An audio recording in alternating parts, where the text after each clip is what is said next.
Hello everyone, today I'll be discussing bleach decomposition. First, the introduction. Sodium hypocrit, commonly called bleach, acts as a disinfectant, a cleaner, also a bleaching agent, widely used. It is important for wall sanitation since it kills fungi, viruses, bacteria. However, its reactions with organic matter as well as decomposition create concerns with regard to NaOCl decomposition, plus show the reasons why conditions like heat, light, and pH matter here. I will outline health and environmental impacts, also connect the issue to equity and climate, and propose practical solutions. Explain the chemistry, part 1. Word equation. Sodium hypochrate equals to sodium chloride plus oxygen. The formula equation. NaOCl equals to NaCl plus O2. The balanced equation. NaOCl equals to 2 NaCl plus O2. Reaction classification. Decomposition. One compound equals simple products and redox. In NaOCl, oxidation states Na plus O2 minus Cl plus 1. In NaCl, Cl is minus 1. In O2, oxygen is 0. So chlorine is reduced. Plus 1 equals negative 1. And oxygen is oxidized. Negative 2, 0. Half reactions, iconic view.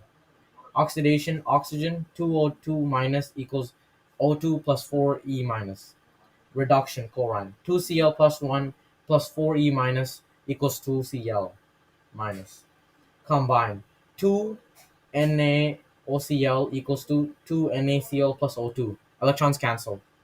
Key points. Mass and atoms are conserved. Sodium chloride and oxygen atoms are present before and after the reduction, even if the forms change. Now we go for explaining the chemistry part 2. Conditions that changes the pathway. Heat raises reaction rates. Bleach stored warm decomposes faster, releasing O2 and producing chlorine containing species. Light photo decomposition accelerates breakdown. Opaque bottles slow this. pH acidity critical. Under acidic conditions, NaOCl can produce chlorine gas, CO2, which is highly toxic. Explain reaction with acid. NaOCl plus 2HCl equals to NaCl plus Cl2 plus H2O. Mixing with ammonia or organic N compounds produces chloramines, NH2Cl, NHCl2, and NCl3. Respiratory irritants. Reaction with organic matter yields chlorinated organic byproducts. Example. Oh yeah, and then yeah. So what I'm talking about, mixing with ammonia or organic N compound produces chloramines, which is again I just told, and then reaction with organic matter yields chlorinated organic byproducts. Example, THMS like chloroform and haloacetic acids. These are toxic and can be carcinogenic. And be yeah, carcinogenic. And then we have we have real world actions, which is bleach is a strong oxidizer. Contact can cause chemical burns, vapors, irritate the eyes, and respiratory tract. Repeated exposure may contribute to chronic lung conditions. Mixing bleach with acids, including vinegar or ammonia, produce have can produce chlorine gas or chloramines. Both can cause acute respiratory injury and have led to evacuations and fatalities in industrial and household incidents. Example: chlorine gas releases have resulted in mass evacuations and hospitalizations. Poison control centers report thousands of bleach-related incidents annually. Misuse rose during COVID-19 due to increased household disinfection. Workers in manufacturing, storage, and wastewater plants face higher exposure risk without proper PPE, ventilation, and training.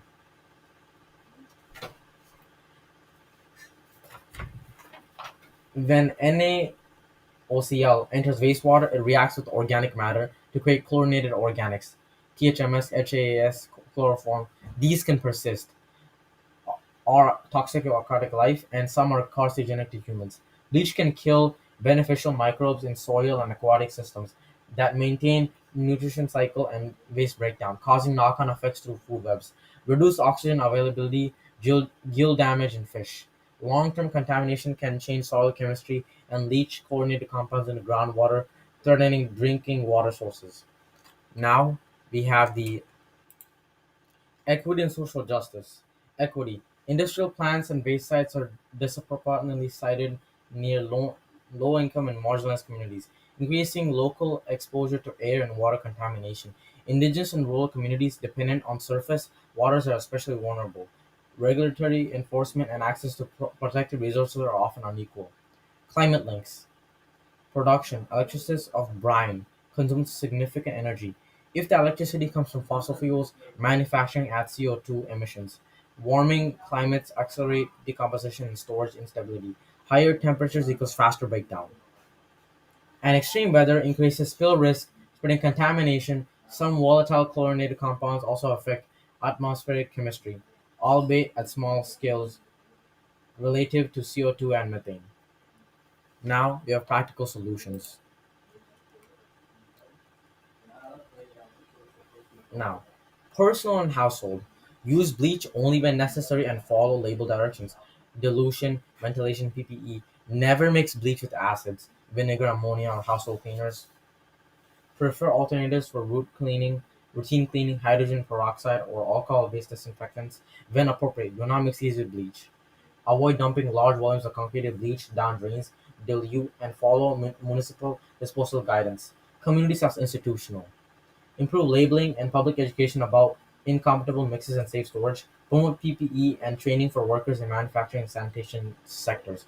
Upgrade wastewater treatment to remove or neutralize chlorine residues and chlorinated byproducts. Decoloration, activated carbon, advanced oxidation where needed.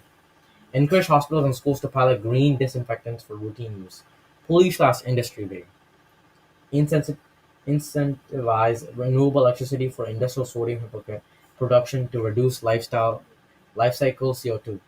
Enforce sitting and emission rules that protect vulnerable communities. Improve monitoring and rapid response for spills. Set and enforce strict limits on THMS and related byproducts in drinking water. Many jurisdictions already do this. Continual review is important though. Now we have the short conclusion. Bleach is a powerful and useful disinfectant, but its chemistry has trade-offs. Decomposition and side reactions produce hazardous gases and persistent chlorinated compounds that harm health, ecosystems, and vulnerable communities. Understanding the redox chemistry and the role of temperature, light, and pH helps us prevent accidents. Combining informed personal behavior with wastewater controls, cleaner production, and equitable siting and regulation is the path to retaining bleach's benefits while reducing its harms. For this project, I used AI in a limited, intentional way, like a research assistant to find sources right over here. Again, like I said, I used AI in a limited, intentional way, like a research assistant to find sources on bleach and its environmental impacts. The real work of reading, evaluating, and rewriting was mine, though. This approach kept the project in my voice while letting AI speed up the research process. And some of my references are right over here. There's a lot of them. I'm gonna just read some of them for you. Biblio Chong, Parveen, and American Cleaning Institute, and the New Jersey Department of Health. That's just some of them. And that's pretty much the end of my presentation. I also want to say that I rushed most of this because I didn't have enough time. When I first realized this, when my real project was 15 minutes long, but it was very detailed and it was very nice. But clearly, the requirement says to only do 7 minutes, so I couldn't do as much well as possible. So I had to kind of rush through this. And I'm sorry if you couldn't understand me because my audio is kind of bad and I may not sound as clearly as I speak right now. But I had to really rush most of it. So, yeah.